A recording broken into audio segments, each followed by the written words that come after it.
विश्वेश्वरूपम जगदीश्वरूपम धर्मैर्कयूपम यतिवर्के भूपम संसारे सारम त्रेतार्पहारम श्रीमस्तनाथम सत्यम नमामि। बोलिए महायोगी गुरु गोरक्षनाथ जी महाराज की। पिछले एक सप्ताह से महायोगी गुरु गोरक्षनाथ जी की इस तपोभूमि पर लगातार चल रहे हमारे पूर्व दोनों पीठाधीश्वरों के जीवन पर प्रकाश डालने के उद्देश्य से और साथ ही साथ हमारे इस पूरे क्षेत्र के छात्र छात्राएं जो हमारे बच्चे हैं, पूरे क्षेत्र के जितने भी हमारे सामाजिक संगठन हैं, हमारे सभी यहाँ के वासी हैं, उन सब के माध्यम से उनके जीवन के चरित्र को चरितार्थ करते हुए उनके पदचिन्हों पर आगे बढ़ने के भाव से इस कार्यक्रम का निरंतर हर वर्ष हमारा अपना ये गोरक्ष पीठ आयोजन करता है। आज के इस कार्यक्रम की अध्यक्षता कर रहे हमारे गोरक्ष पीठाधीश्वर, नाथ संप्रदाय के अध्यक्ष, उत्तर प्रदेश के मुख्यमंत्री श्रद्धेय श्री योगी आदित्यनाथ जी महाराज, हमारे बीच में विराजमान श्रद्धेय श्री शंकराचार्य जी महाराज और मंच पर बैठे हमारे सभी संत वृद्ध, मैं उनके सभी श्री चरणों में प्रणाम करता हूं। और सामने विराजमान पूरे इस गोरखपुर क्षेत्र से पधारे हमारे सभी भक्तजन, संस्थान से जुड़े सभी हमारे शिक्षक, अध्यापक अध्यापिकाएं, हमारे संस्थान से शिक्षा को ग्रहण कर रहे हमारे छात्र छात्राएं,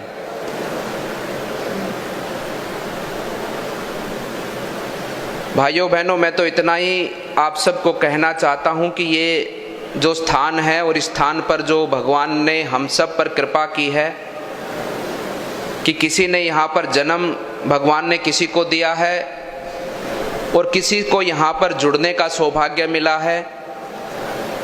ये हम सब लोग इस पूरे क्षेत्र में जीवन जी रहे सभी लोग सौभाग्यशाली हैं और विशेषकर तो इस पूर्वांचल क्षेत्र के एक एक गांव का वासी सौभाग्यशाली है, जहां से राम राज्य की स्थापना का संकल्प लिया जाता है, जहां से राम राज्य की स्थापना के लिए जय घोष की घोषणा को आगे बढ़ाया जाता है, जहां से राम राज्य की स्थापना के लिए उम्मीद दिखती है, ऐसे स्थान पर भगवान ने आप सबको जन्म दिया है।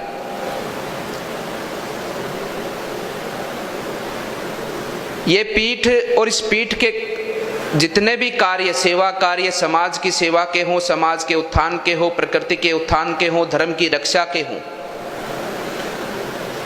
ये सभी उत्थान कार्य इस पीठ के द्वारा संचालित किए गए। उन सभी कार्यों के अंदर इस क्षेत्र के जुड़े हुए, इस क्षेत्र के वासियों का एक एक व्यक्ति का उसके अंदर सहयोग रहा। ये हम सब के लिए गर्व का विषय है। इस पीठ के साथ जुड़कर आप सब भी आज जिस प्रकार से पूरे भारतवर्ष में राम राज्य की स्थापना के लिए एक उम्मीद जगी है, ये उम्मीद को पूरा केवल मात्र इस पीठ के महंती नहीं अपितु इस पूरे क्षेत्र में गोरखपुर वासी सब लोग मिलकर पूरा करेंगे। इस भाव से हम सबको मिलकर काम करना होगा। आज पूरा देश आप सब की ओर देख रहा है। आप सब जानते हैं, आज कहीं भी जाते हैं, गोरखपुर का नाम लेते हैं तो सामने वाले व्यक्ति के मुख में एक प्रसन्नता आती है। आपको बड़े गर्व के साथ में देखता है वो, बड़ी उम्मीद के साथ में देखता है वो, बड़े विश्वास के साथ में देखता है वो। उसके विश्वास पर खरा उतरने का काम आप सबको मिलकर करना होगा। आज भारत की संस्कृति को स्थापित करने का काम आप सबको मिलकर करना होगा। तभी हम सब लोग मिलकर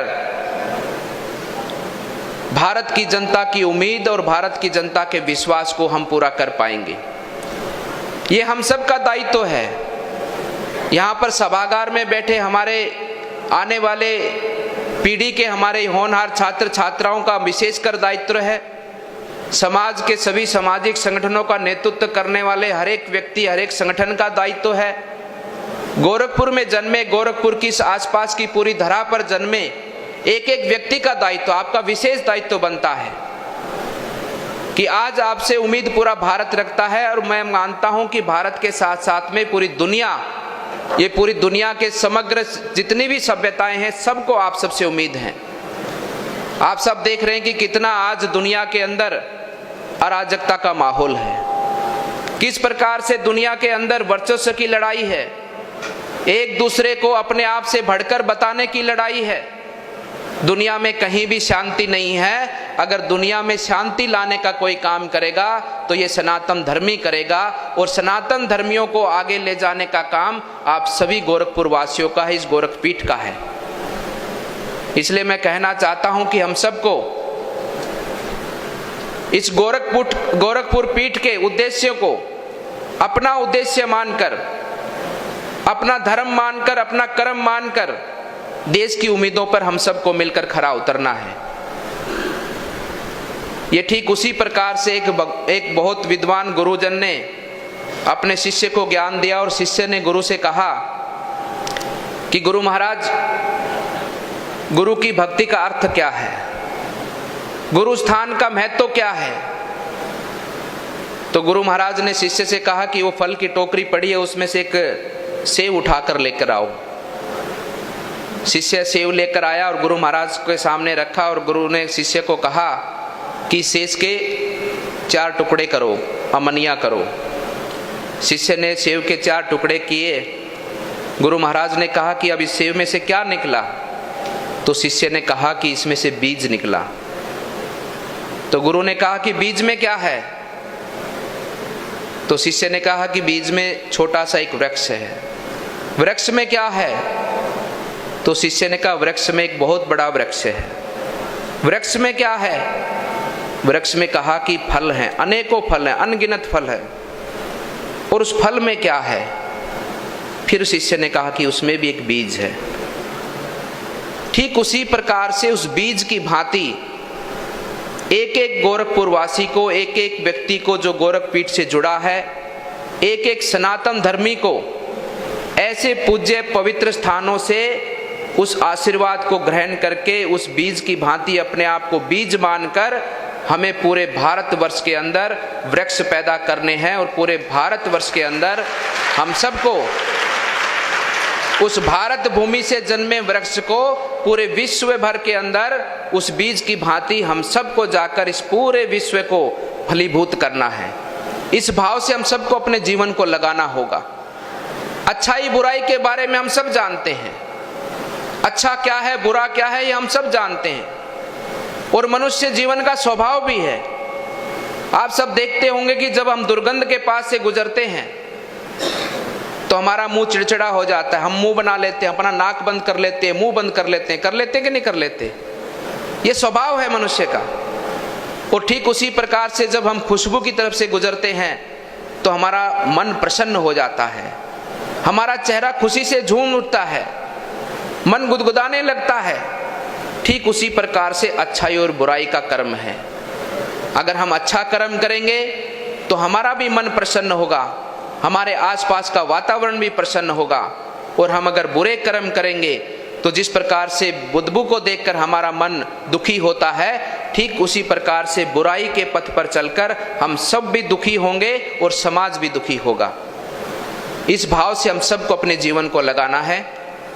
इस भाव से हम सबको महंत और हमारे श्रद्धेय श्री योगी आदित्यनाथ जी महाराज, जिनका जीवन में कुछ नहीं है, केवल जनता के हित के कल्याण के लिए, केवल अपने गुरुजनों के बताए हुए पथ पर आगे बढ़ने के लिए, आज यहाँ पर मंच पर अनेकों विद्वान संत बैठे हैं।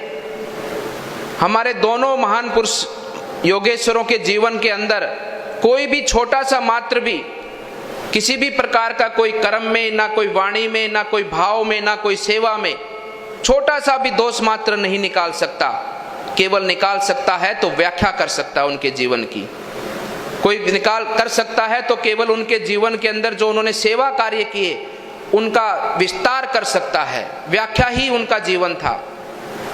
और हमको भी उसी प्रकार से जिनका केवल धर्म, जिनका केवल उद्देश्य, जिनका केवल कर्म मानव जीव का उत्थान करना है, अपने भारत का उत्थान करना है, अपनी संस्कृति की स्थापना करनी है और मानव जीव के अंदर शांति की स्थापना के साथ साथ में सद्भाव की स्थापना को आगे बढ़ाना है बिना किसी भेदभाव के। आप सब ने देखा होगा तो गोरक्षपीठ का इतिहास रहा है, नाथ संप्रदाय परंपरा का इतिहास रहा है कि समाज में कहीं भी किसी प्रकार का कोई भेदभाव नहीं। जिस प्रकार से भगवान कृष्ण ने जो अपनी गीता के अंदर ज्ञान दिया, उस ज्ञान को मूल रूप से सार्थक महासिद्ध योगी गुरु गोरक्षनाथ की परंपरा ने समाज के अंदर आगे बढ़ाने के लिए काम किया। ठीक हम सबको भी उसी प्रकार से अपने जीवन को आगे बढ़ाना है। हम सबको भी ऐसे इस पवित्र स्थान से जुड़कर अपने जीवन के माध्यम से, अपने कर्म के माध्यम से इस राम राज्य की स्थापना हम सबको मिलकर करनी है। हम राम राज्य की स्थापना के लिए बोलते सब हैं, अच्छा हम सबको लगता है, लेकिन यहाँ पर सब लोग बैठे हैं, विद्वान बैठे, हमारे बच्चे बैठे हैं। आप लोग बताइए राम राज्य की स्थापना करेगा कौन? कौन करेगा? कौन करेगा? हम सब लोग बैठे, हम सब लोग करेंगे। और जब ऐसे नेतृत्व तो हमारे सम्मुख बैठे हों जिनका ध्येय राम की पूजा है, जिनका कर्म ही राम का भाव है, तो हम सबको तो बड़ा सौभाग्य मिला है कि ऐसे शुभ अवसर पर इनके साथ मिलकर, इनके साथ कदम से कदम मिलाकर, इनके बताए हुए पद चिन्हों पर मिलकर हम निश्चित रूप से भारत की भूमि पर राम राज्य की स्थापना कर पूरी दुनिया के अंदर शांति की स्थापना के इस भाव को, पूरी दुनिया के अंदर हमारे दिए हुए महान ऋषि मुनियों की इस परंपरा के ज्ञान को पूरी दुनिया के अंदर प्रसाद के रूप में बांटेंगे और निश्चित रूप से हमारे इन महान सिद्ध पुरुषों की परंपरा को आगे बढ़ाने का हम सब लोग मिलकर काम करेंगे। मैं आज के इस अवसर पर यही श्रद्धांजलि हमारे गुरुजनों के श्री चरणों में देता हूं और ये संकल्प ले लेता हूं कि हम सब उनके बताए हुए मार्ग पर चलकर, आपके पदचिन्हों पर चलकर अपने देश की सेवा में निरंतर समर्पित रहेंगे। आप सबका मंगल हो, आप सबका भविष्य उज्जवल हो। बोलिए महायोगी गुरु गोरक्षनाथ जी महाराज की जय।